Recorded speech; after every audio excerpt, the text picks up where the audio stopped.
Humans are extinct, they declared. Then last humans stepped forward and became the galaxy's final hope. The execution drums echoed across the desert like the heartbeat of a dying god. Not music, not ceremony. A warning. The crimson sands of Vera trembled beneath the feet of giant war machines marching through the storm, while thousands of chained prisoners knelt beneath iron towers crowned with the symbol of the Dominion. Dust rolled through the air in long burning waves, coating faces, wounds, and tears alike until every living creature looked carved from blood-colored ash. Above them, enormous holograms flickered against the storm clouds. The same message repeated in every language of the galaxy. Humanity is extinct. Again, again, again. The prisoners lowered their heads whenever the words appeared.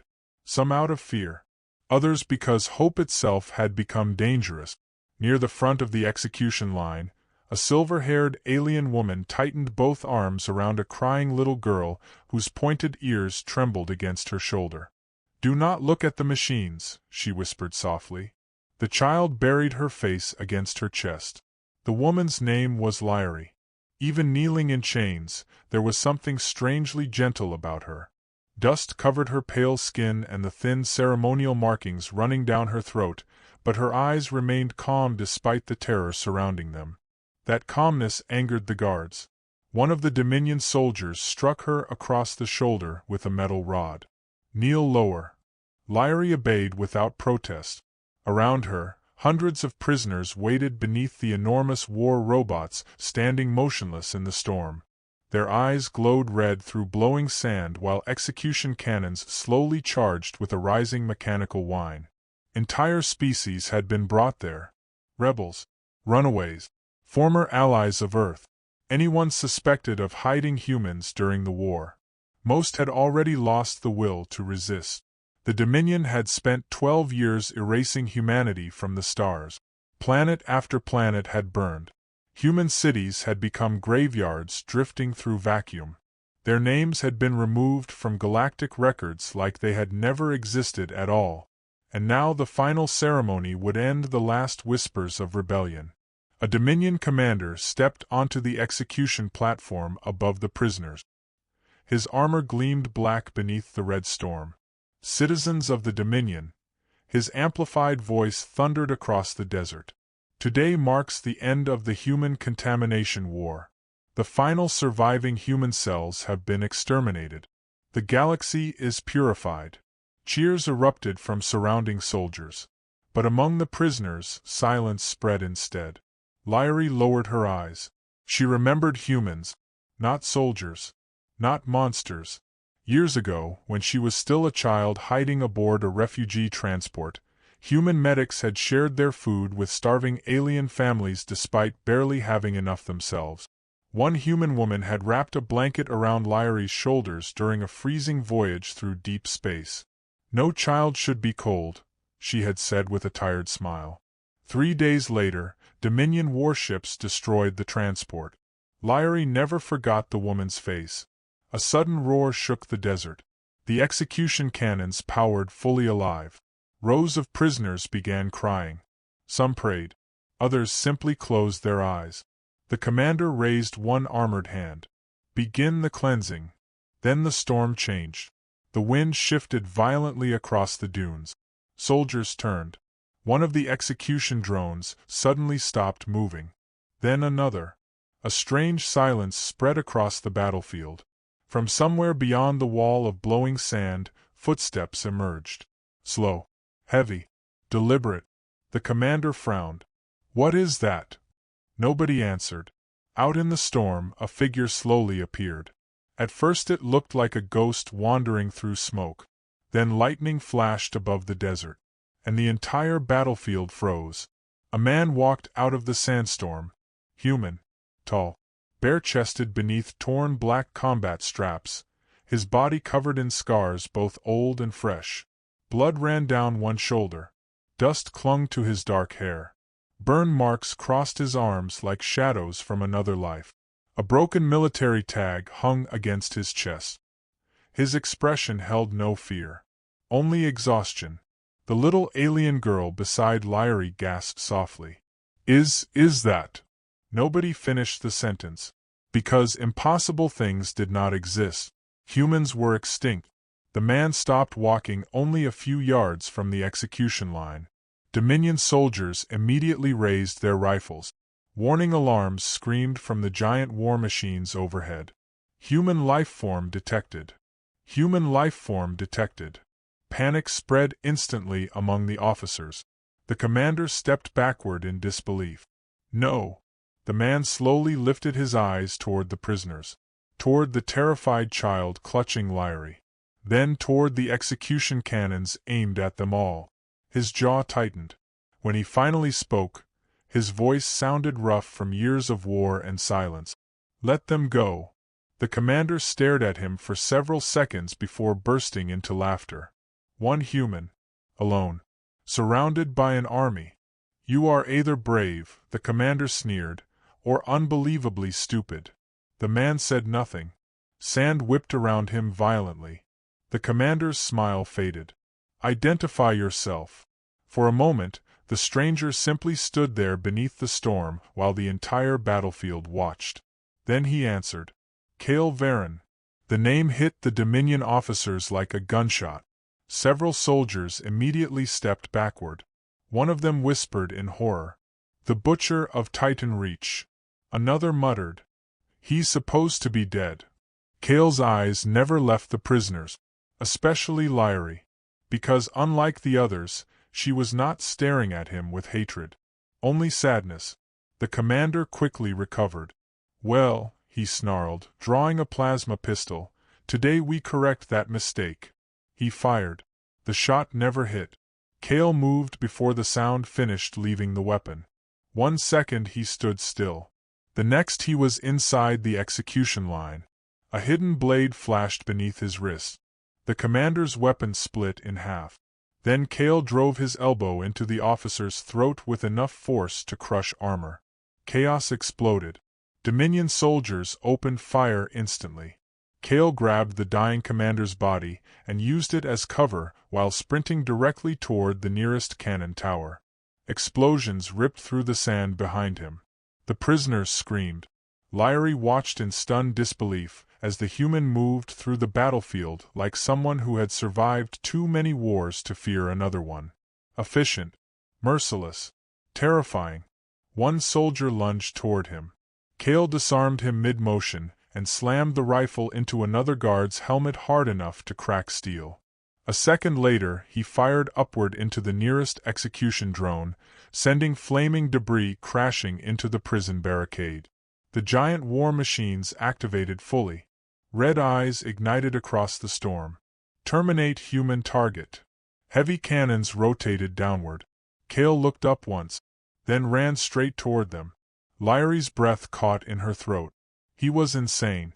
No one attacked Dominion walkers head-on and survived. But Cale did.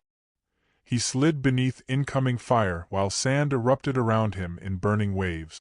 A stolen grenade disappeared into the first machine's leg joint. A massive explosion shook the desert.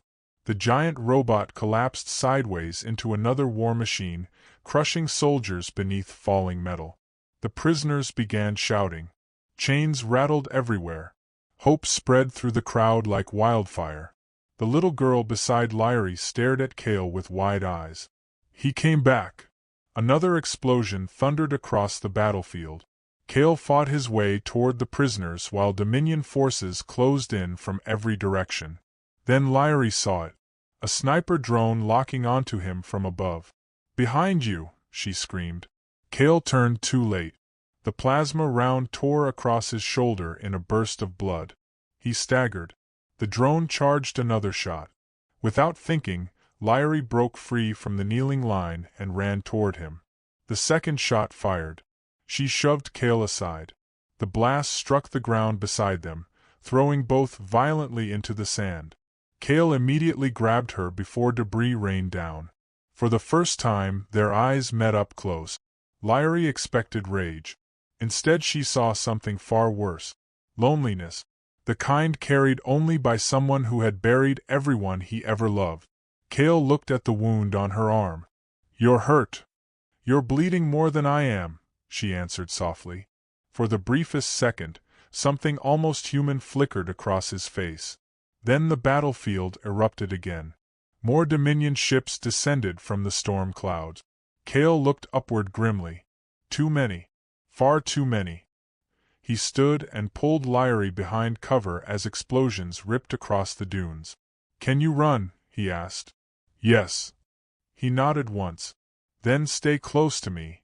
And together, beneath a burning alien sky filled with war machines and falling fire, the last human in existence led the first person who still believed in him straight into the storm. The ancient ship awakened like a sleeping beast beneath the desert. Massive engines groaned somewhere below rusted steel corridors while dust rained from the ceiling in silver clouds. Red emergency lights flickered weakly along the walls as Cale guided Lyrie through the forgotten vessel with a rifle clenched in one hand and blood running steadily down his side. Behind them, explosions echoed across the underground hangar.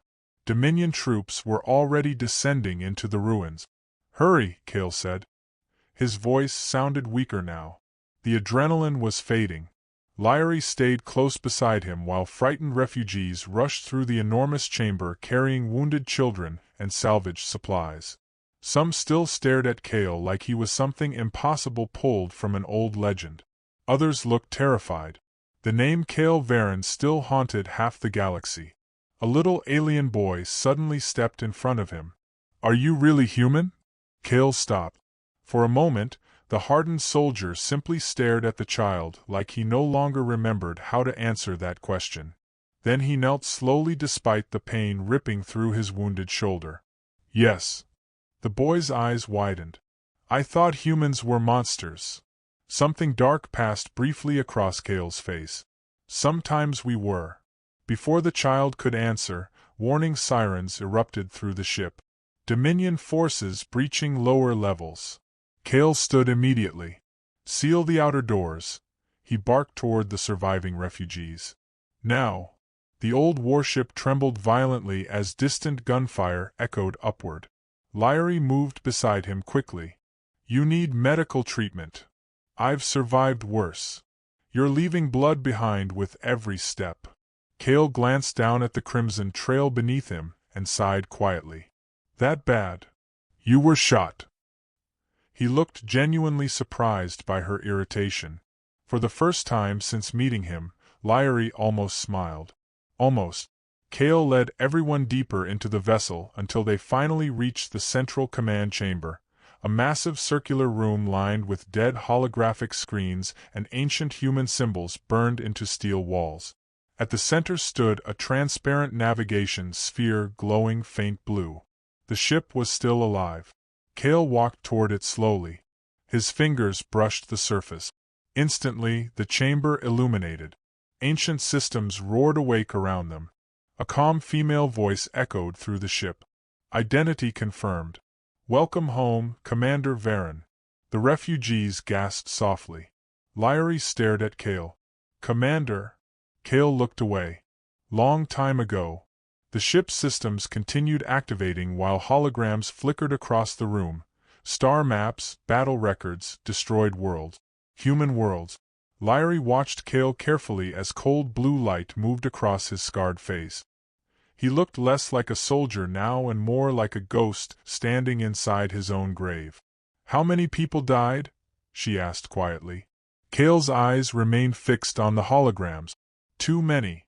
The room fell silent. Then another voice suddenly interrupted. "Warning. Dominion fleet approaching." Massive warships appeared on the navigation display. At least 30. The refugees panicked instantly. "We cannot outrun them," someone shouted.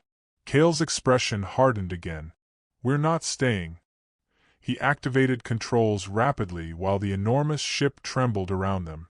Outside, ancient engines buried beneath the desert began roaring with terrifying force. The floor shook violently. Then the entire warship rose from the sands of Vera for the first time in decades. Storm clouds exploded outward as steel emerged from beneath the dunes like an awakening titan. Dominion fighters immediately opened fire. Cale grabbed the controls. "Hold on." The ship launched into the sky. The acceleration slammed everyone backward as explosions erupted behind them. Enemy fighters swarmed instantly through the storm while giant plasma rounds tore through clouds around the vessel. Lyrie stumbled beside Cale. "You cannot fight an entire fleet alone." "I know. Then what's your plan?" Cale's jaw tightened. "Find something worse." The ship burst beyond Vera's atmosphere into open space while Dominion warships pursued them relentlessly. The stars stretched into blue fire. Then everything vanished into hyperspace. Silence. For the first time in years, Cale Varen disappeared from the galaxy again. Days passed aboard the ancient human vessel Eclipse. Far from war zones and execution worlds, the ship drifted quietly through forgotten sectors where dead stars glowed beyond dark windows like fading memories. For the refugees, it was the first peaceful sleep they had known in years. For Cale, peace felt unnatural. Lyrie often found him awake alone in the command chamber, staring at old star maps long after everyone else slept. Sometimes he simply sat there silently with Earth rotating before him in holographic light. A dead world. One night, she approached carefully carrying medical supplies. "You avoided treatment again." Cale didn't turn around. "I heal. Poorly." He gave the faintest sigh. "You always this stubborn?" "Only with difficult patients." That finally earned the smallest hint of amusement from him. Lyrie sat beside him quietly and began cleaning the wound across his shoulder despite his protests. The scar tissue covering his body shocked her. Burn marks, blade wounds, bullet impacts, years of survival carved into flesh. "You fought in the war from the beginning," she whispered. "Yes." "How old were you?" 19. Lyrie looked down. "That's still a child." Cale stared out toward the stars.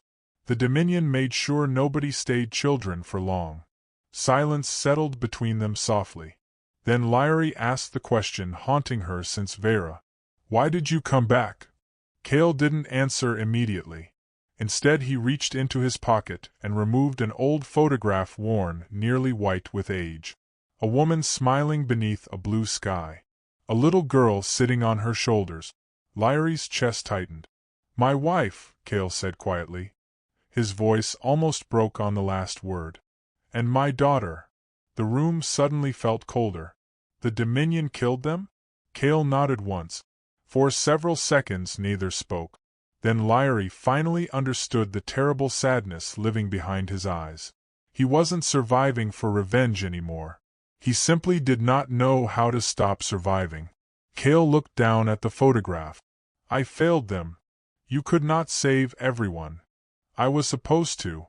The pain in his voice struck deeper than any wound. Lyrie gently placed her hand over his. "You are still saving people now." Cale stared at her fingers resting against his scarred hand. Slowly, carefully, like human touch had become unfamiliar. "You shouldn't believe in me," he said softly. "Why?" "Because you've heard the stories." Lyrie met his eyes. "Yes. And I think the galaxy feared humans because even after everything," she whispered, "you still choose to protect people." Something inside Cale seemed to crack then. Not loudly, not dramatically, just enough for the loneliness to finally breathe. For the first time in years, he did not pull his hand away. Weeks later, the Eclipse reached the ruins of Earth. Silence filled the bridge as the dead planet appeared outside the windows. Oceans blackened by orbital fire. Cities reduced to ash scars visible from space. Lyrie looked toward Cale carefully. His face had become unreadable again. "This was your home?" "Yes." The ship descended slowly through broken clouds toward the remains of an ancient human military vault buried beneath the mountains. Inside rested humanity's final secret, the weapon the Dominion feared most. But when the vault doors finally opened, the truth waiting inside changed everything. At the center of the chamber stood a glowing stellar core suspended in frozen light. And beside it appeared a message recorded by the final human scientists before Earth fell. A woman's hologram flickered alive. If this message is being viewed, she said sadly, humanity is gone. Kale lowered his eyes. The Dominion cannot be defeated by strength alone. The stellar core was designed to disable every Dominion war machine simultaneously across the galaxy. But activation requires two compatible energy signatures. The hologram turned toward Lyrie. One human heart. One empathic soul. Lyrie froze. Kale's expression darkened instantly. What does activation do? The hologram hesitated. Probability of survival is below 3%. Silence consumed the chamber. Lyrie slowly looked toward the glowing stellar core. Then toward Kale. Finally she understood why humanity's final weapon had never been used. Because it required sacrifice. Kale immediately stepped in front of her. No. Kale. No. His voice thundered through the chamber hard enough to silence everyone. I will find another way. There is no other way. I said no. The pain in his eyes terrified her more than his anger. Because she realized something in that moment. The last human in the galaxy was no longer fighting to survive. He was fighting not to lose someone again.